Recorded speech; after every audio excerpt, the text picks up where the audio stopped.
S Lighty on the mic. Got a story for you of two lighties who collided, making dreams come true. Now we're creating a new journey, and we want to bring you, cause it ain't all about us, it's all about you too. We'll be repping while we step in lifestyle, culture and bants. And for this road, trust me, we had to put on bigger pants. So tune in and show love so we can love you right back. Hope you already got that loving in this fleeky intro track. When madness steals you away, we're gonna bring you right back. Now here's two lighties coming through. Get your popcorn, cause we've got you.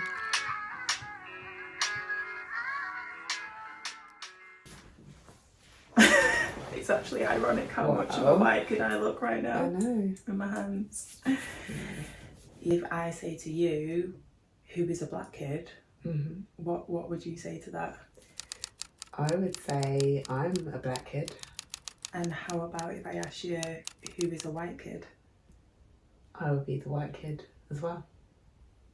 So is that because we are mixed race that you would say that? No, I'm not saying it for that reason. I'm saying it because for me it depends where I am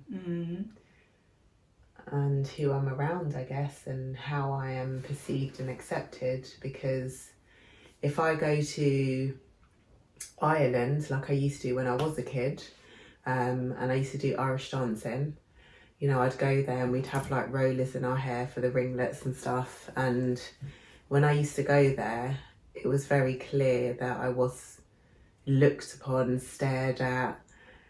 I didn't fit in.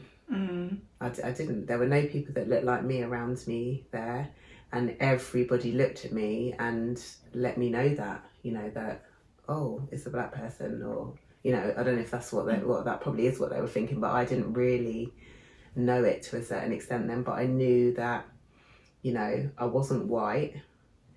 And when I go to Jamaica, ironically, they call me Whitey. You know, I don't even get the light skin privilege, the so-called light skin privilege, you know, or yeah, I'm Whitey over there. That does blow my mind. Yeah, I literally had a guy chasing me down the street, and I did not realise he was talking to me for ages. And he was like, Whitey, Whitey, Whitey. And I was like, and I said to my brother, oh, who is he calling? Because I couldn't see any white people. And then he was like, Whitey. And I was like, oh my God, is he calling me? Is he calling me Whitey? And then my brother was like, oh, just ignore him or whatever. And I was like, no, like, and then he came to me, yeah. And, you know, I don't want anyone to be, I didn't say this in an offensive way. I just said it in a way of, you know, he came to me and I said, don't call me Whitey, like I'm not white. And he was like, oh, sorry, blah, blah, blah. And I said, how would you like if I called you Blackie? And he just didn't know what to say. But it was a valid question because, you know, I'm never going to go around calling someone by the colour of their skin. It's not something you do. Like, why do you need to do that? But to him, I was a white person because I'm fair. It's interesting when we actually get into a conversation of terms such as mixed race, because for a long time I only referred to myself as mixed race. Like I wouldn't actually refer to myself as black. Yeah. When I actually think back to my upbringing, and I was actually confused for a long time. Like, we obviously need to get into when did we actually realise that we was black. Yeah. So a lot of people is going to be like, what do you mean? Like, when do you realise that you was black? But like, when I was growing up, I vividly remember my dad saying to me, because we was watching a football game and there was someone playing on in the game who was mixed race. He had the same colour skin as I do, or similar. Yeah. And I was like, oh, he's got brown skin like me. And my dad like was very clear with me. He was like, you've got black skin. It's just a different shade to my black skin. And I remember that very much stuck in my brain. And, you know, it was helpful, but at the same time, it didn't really give me any more. It didn't really comfort me because I still felt very uncomfortable in my skin for the majority of my childhood and even into my late teens. And it's interesting why I did feel uncomfortable. I think it probably does go back to a lot of racist experiences that I did have in school and in my childhood. Which no one seems to think that mixed race or, you know, fair skinned people have. Like, apparently we've got it really good. Yeah, I know you've experienced this, and it's just kind of like, you know, light skin privilege. You're more favoured because you're lighter. It's like seeing that we don't have racist experiences when we actually do.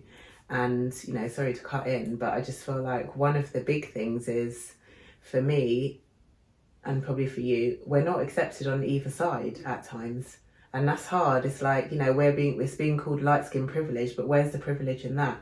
You go to the black side, you're not accepted, or you're called something else, or you're told often you're not black when you refer to yourself as a black woman. And you go to your white side and you can't be white because you clearly are not white. No wonder we were confused. That's all I can say, because it was just like, where do you fit in? And still sometimes, where do you fit in? Because it's how someone perceives you sometimes. I mean, I know where I fit in. I identify as a black woman. For me, that's not up for discussion. It's not up for a debate. Like, that's what I identify as, and that's it. I'm black. I'm a different shade of black. Everybody's a different shade of black. And that's it. But I will have someone come to me and say, a black person will say to me, you're not black. And I'm just like, I'm not asking for your permission. Like, I know what I am. Doesn't matter what you say, I will be black. It's not going to change my mind. Well, let's get into it then, because when did you actually realise that you was black? Like, going back into your childhood. Of course, like, looking at my skin, I can see that my skin is different, but I think as a kid you're just innocent. Yeah, like, you're not even looking at skin, are you? Yeah. Or looking at your friends, Yeah, but ignorance is bliss. And I remember I must have been like 4 or 5, and I was in the school playground walking back up, and a girl came up to me and actually said, like, so are you I'm not even going to say the word, but P. And just for people who might not know what that is and be thinking what P is, it's more associated with an Asian person, isn't it? If you're from Pakistan. Yeah, and this was a disgusting word that was also used back in the day to describe any Asian person, from what I remember. But again, confusion. I mean, it's still used now. I instantly was like, no. Because I was like, I don't even know what that means. And I remember it's when I went home. But did you know it was a bad word? The fact that you didn't know what it meant, did you know it was bad? Did you feel like it was bad at the time? Well, it's interesting because my initial reaction was like, no. And I remember it straight away, like, just put me on edge. Yeah. So then, of course, when I went home and spoke to even my mum or dad about it, but I remember that kind of set the scene for me really recognising. I didn't understand at the time, but I acknowledged and recognised that, okay, I am different. Yeah. And I wasn't able to actually, like, fully understand how I was different, but I knew. But yeah, it's crazy, isn't it? Like, I vividly remember, like, my first racist experience, and it was at 5 years old. Like, how sad. Yeah, it is sad. And it's the thing of as well that people are pointing it out. Like, you realise, okay, you're different, but now it's like, well, why is everyone pointing it out? Like, and then it's like, well, what's wrong with me? Because you were always made to feel like it was wrong, or there was something wrong with it. And, you know, I had, you know, my first experience was at school as well. And I was being bullied by 2 white girls, one that lived on my street, so that was even harder, and another girl that kind of lived around the corner. And they would do things to me, like they would call me Blackjack, Blackie, the N word. And they would also, like, when I had my hair in like a little hairband, they would pull my hairband out. You know, like when in school you'd be queuing to like go upstairs back to class or whatever, everyone's on the stairs and there's a queue, they would find me and pull out my hairband so that my hair came out. And then I'd be having to try and get my hairband back and they'd run off with it. And they were just,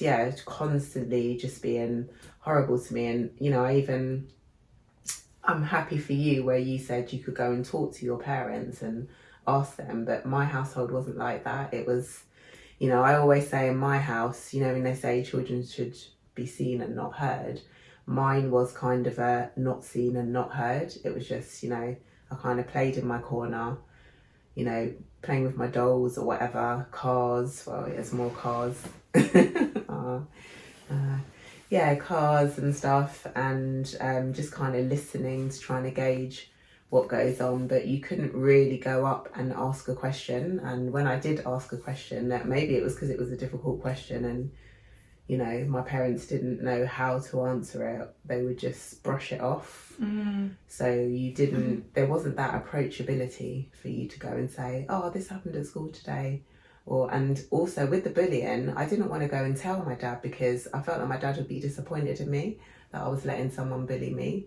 So I just kept it secret for a long time, and it went on for a very long time, for years and years. I was going through that.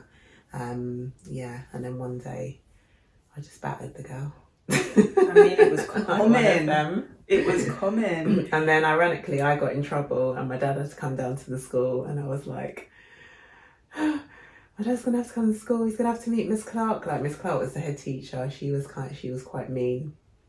And but he came down and he defended me, and I literally was like applauding inside because he stood up to her and just said, you know, my child's being bullied, you haven't done anything about it. And, you know, if the same situation occurred again, I'd tell her to do the same thing. And I was just like, wow, you know. And at that time, I was so happy that my dad stuck up for me. But there still wasn't really any explanation after that as to why it was happening, why I was different, you know. And then those girls became my friend as well. Like, it just makes me, it gives me... it just feels horrible. It just feels icky. Yeah, because I was just kind of like, oh, okay, they're my friends now, like, woo. Yeah. You know, it was one girl that I beat up, the other girl, like, wasn't there that day. Sorry, I'm not condoning violence or anything, but that they were basically, that day I was at school on my own, and I was sitting on a bench, and she came over with some other girl, and they were teasing me, and I ignored them, and then they started to rock the bench and tip me off it, and I just, like, walked off, like, really angry. And then when we got to the stairs, she came and pulled my hairband out again, and that was it. I just switched on her, and I just grabbed her head and was kind of like bashing it against the wall. So I was in big trouble. But I mean, but we can only take so much. We can only take so much, and I think there's an element of, back then anyway, it was, you know, it just comes with being black. It comes with being mixed race, which is ridiculous. Like, when I think back to my experience in school, like, with a minority anyway, but I was a minority, like, there was a handful of black people within my school. And it is crazy because I do think back to my school years of how, you know, like, insecure and uncomfortable I felt in my own skin. Yeah. And it is those, like, early experiences which very much, you know, set the tone for my early years and my early adulthood, really. And educating as well of that kid, you know, to say there's a time when we need to know, you know, how we fit into the world. And I think it's when, you know, there's different views on this, because sometimes, like, people will come to me and say, like, when should I tell my child about racism and stuff? And I'm like, I think personally, when your child first comes to you with that racist experience, that is when you talk to them about it, not before. Because, you know, up until then, they're living, you know, that innocent life and not having that put on them. And then when it does come, that's when the discussion needs to be opened about it. But what I also say is, if your kid's 5 years old and they come to you and say, like, for instance, someone at school called me the N-word, you don't need to teach them the whole of Black history and then put a weight on them that is so heavy. Do you see what I mean? That they're going to carry around, like, you're going to teach them, you know, Black people were put into slavery and this happened and they were killed, and that is too much for a 5-year-old, in my opinion. It is. So it's about getting the right balance and dealing with the situation that actually happened at the time, and then letting them go off and be a kid again and not have to think, oh, me being black is a problem. Because I think there's too much of that. You're being raised now and there's a lot of tradition and old school ways, and you know, it's just kind of like you're holding back your child because you're giving them too much info or making them think that they can't be anything they want to be, or that there's a problem with their skin. And I think there's a fine line between, you know, getting that balance of letting them know you are going to get these issues sometimes, but, you know, it's just people, and you, again, just have to shine as you are. I love you. You know, you are beautiful. Your skin is beautiful. Your hair's beautiful. Don't let anyone come and say anything about it to you. Know that you're beautiful. You can be anything you want to be in life. And just letting them know, if anything else happens again, to come and tell you. Yeah. Keeping it open. I think it's important. Like, my daughter at the moment, like, already, like, of course, she's 18 months. We're not even having those conversations yet. But even with her hair, she's got beautiful afro black hair. She does. And even now, I'm really trying to ingrain and teach her to love her hair, the fact that we need to do her hair every day and look after her hair and put love into her hair. It's something that's always on my mind in terms of, when will my daughter understand that she is black? Yeah. And she is mixed race. And when I look back to my childhood, like, when did I actually understand I was black? I remember when I felt, oh, I like this environment. Every Saturday, me, my dad and my brother used to go to an area where I used to get my hair relaxed. They used to go to the barbers. We used to get jerk chicken and chips. Ooh. Then we used to, like, drive around, each play like some old school R&B or hip hop. And I was like, yes, like, the best days, the best days. Right. It felt right. It felt like you, where you was meant to be. Yeah, I just felt, I felt good. I felt at home. And it's interesting because, like, did I understand at that time I was black? I think I was getting to the point where I was like, okay, I'm feeling more comfortable here. Yeah, a belonging. Belonging, yeah. But sadly, I think it's more so the bad experiences that I've been through where I've been like, yeah, I'm very much recognising the colour of my skin now. And I remember a friend at school came up to me and said, oh, this guy I'm dating, he's got nicknames for us all. And I was like, okay, like, you know, do I have one? And she was like, yeah. I'm going to say it right now, so hopefully I don't offend anyone, but this is my experience. And my nickname was Big Nick. And I remember, like, and she was laughing again, and I'm like, are you laughing because you do not understand how, like, insulting and just not acceptable this is? Or are you laughing because you're trying to make light of it? Or do you not understand? And I was, again, I was shocked, and it was just another reminder that I am different, and people... Like, how do you even respond to that? Like, well, I responded by ringing my brother up, and my brother actually went and kidnapped the guy. Well, I say kidnapped the guy. He basically threw him in his car. My brother sorted it out. And he never called you that again. Innit? And hopefully he's never going to call anyone else that again. Yeah, it's just... that is just, like, it's... You know, it was quite bad. But it wasn't even that long ago. That's the worst thing. It wasn't even that long ago. And how could that even be acceptable or in some kid's mind? Like, you suppose, okay, you were a bit older then. But for some, you know, young kid to think, or teenager, that is acceptable to call you that. Like, you know, I'm glad your brother came and let him know that it wasn't. For me, it was kind of like, you were just going through trying to work it out. And there was a lot of confusion. My household was very mixed. I'm not going to go into a lot of detail on it. But, you know, there were lots of different colours in our household, brothers and sisters, and it was confusing. I'm just going to say it. That's the word, you know, I would use. And then some of the things that were said, and even you talked about hearing, you know, like R&B and hip hop, and, you know, whereas in my house, I remember there was records and with a black guy's face on it, but they were country and western, you know. So for me, I didn't start hearing like reggae, ragga till I started going to school mainly, and hanging around with other black people, and then it was like, oh, what is this music? And the same as you, I was like, it's like your hips just started moving. Like it was in me. Yes. You know, and I was like, yes, like I like this, you know, your head was nodding, you were already doing the T-step without knowing you could do the T-step. Like I just got into it. And it was like I wanted more and more of it. And I remember saving up my money to buy records in like Shepherd's Bush Market, because you'd like go in there at that time, and like that's where you bought your records.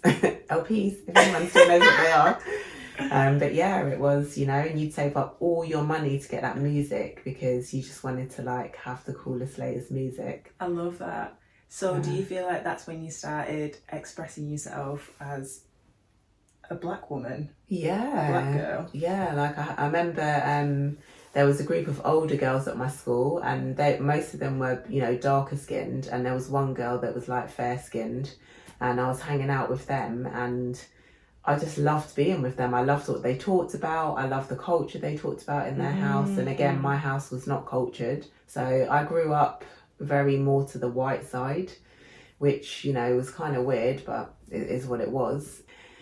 My hair used to be done every weekend. It would get washed. The metal combs, so if you remember them with the red, does anyone remember the metal comb with the red and green handles that it used to fold down and it would fold up? And basically that was the comb for black hair. And when I look at that now, I'm like, that should have been a crime. Like that comb was a tool.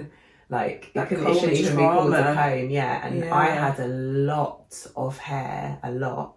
And that comb used to get dragged through my hair with no hair grease, no moisturiser, just the hard water from the tap. And there was no grease. So that was just getting dragged through my hair. You know, this is before we found out about Dax and Ultra Sheen. And yeah, so I was having to go through that. And also washing my hair with things like Timotei, Head and Shoulders, what were the other shampoos? Flex.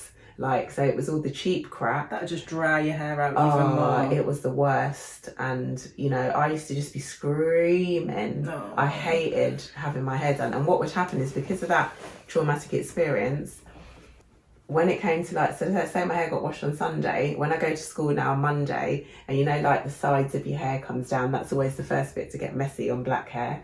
It will come down, and then so the next day now there was no like tights on your head, no bandana, nothing. It would just be like, right, we're brushing the sides back up to make it look neat, and we go to school, they come down. So every day they were brushed up until we got to Sunday again. So by on Sunday I had a big massive knot in my head. A literal knot? Yeah, a literal knot, because my hair wasn't being like brushed out. So then we go through that whole process again. So that was the whole hair thing, and it was just traumatic, and I didn't know why my hair was like that. I still didn't understand, you know, what was going on. But when I went into secondary school and I was around these girls, it was like I started to learn a bit more, and I just wanted to be with them all the time. And then I remember a specific time on the bus where they were talking about Malcolm X and Martin Luther King, and I was thinking, and I think I must have said like, oh, what, you know, artist are they, or what are they on Ragga Hits 14 or something? It was probably something like that. And they all started busting up. So I was like, well, what? Like, what's so funny? And they were like, oh, you don't know who Malcolm X is? You don't know what you don't know, though. I didn't. And that's what I was kind of like, I got kind of like angry, and I was like, well, if I don't know who he is, then I don't know, do I? Yeah. So, you know, and then they kind of told me. And then I remember going to the market again, because that was the place, and I saw a Malcolm X poster and a Martin Luther King poster, and I remember saving up, I bought them, and then I put them up like in my room.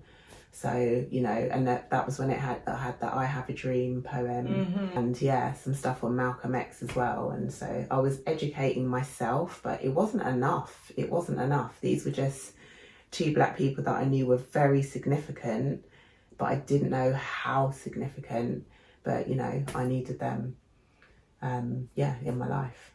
And I needed those girls in my life. And then my angel mum, she definitely was someone who educated me. So my mother is white, my real biological mother, and my dad is from the Caribbean. And my angel mum is from the Caribbean as well, born here. She's a real one. And, you know, she accepted me, and, you know, there are times going through life where I didn't feel accepted by my black side, I didn't feel accepted by my white side. A lot of experiences have happened, and unfortunately there were a lot on the black side. There were more at times, and you know, considering now I'm saying I am a black woman, I identify as a black woman, that's what I am. It was hard knowing that I wasn't accepted on that side, or there was pushback, or people saying you're not black, you're light skinned, you're not black, you're mixed race, you're not, and half caste. That was another horrible word. Like, even if you look at what it means, it's a terrible kind of meaning. You were always being labelled as something else, and it was like, oh, okay, I have to be that then, because I'm being pushed back into that category, until eventually I was like, no, I'm black, I'm a different shade of black, that's it. It's not up for discussion, there's no debate, that's what I am. I'm not asking your permission.